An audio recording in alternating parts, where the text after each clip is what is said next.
சபரிமலைக்கு செல்வது ஒரு புனித யாத்திரையாகும். இது பக்தர்கள் ஐயப்பன் மீது கொண்டுள்ள பக்தியை வெளிப்படுத்துவது மட்டுமின்றி தங்கள் மனதையும் உடலையும் தூய்மைப்படுத்திக் கொள்ளும் ஒரு வழிபாட்டு முறையாகவும் அமைந்துள்ளது.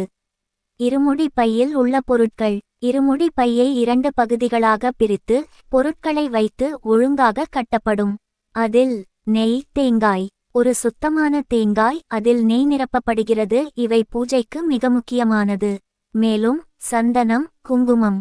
ஐயப்பன் சந்நிதியில் பூஜைக்காக மஞ்சள் பொடி. மலைநடை பகவதிக்கு அர்ப்பணிக்க பச்சரிசி. சந்நிதியில் நேர்த்திக்கடனுக்காக தயிர், பால், சாம்பிராணி, கற்பூரம், மஞ்சள் கயிறு, விளக்குத்திரி. இவைகள் அனைத்தும் முன்மூட்டையில் கட்டப்படும் பொருட்கள். பின்மூட்டையில் உள்ள பொருட்கள் தனக்கு தேவையான அத்தியாவசிய பொருட்கள். அதாவது பழங்கள், காய்கறிகள், பருப்பு, அரிசி, அவல், பொரி, கடலை, சுண்டல் போன்றவை.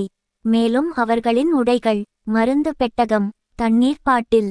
இவை எல்லாமே புனிதமான முறையில் சுத்தமாக வைத்து சுமக்கப்படுகிறது. யாத்திரையின் போது இருமுடி பையை கீழே வைக்காமல் ஐயப்பனின் அருள் பெறுவதற்கான மரியாதையாக தலை மீது எடுத்து செல்கின்றனர் ஐயப்ப பக்தர்கள்.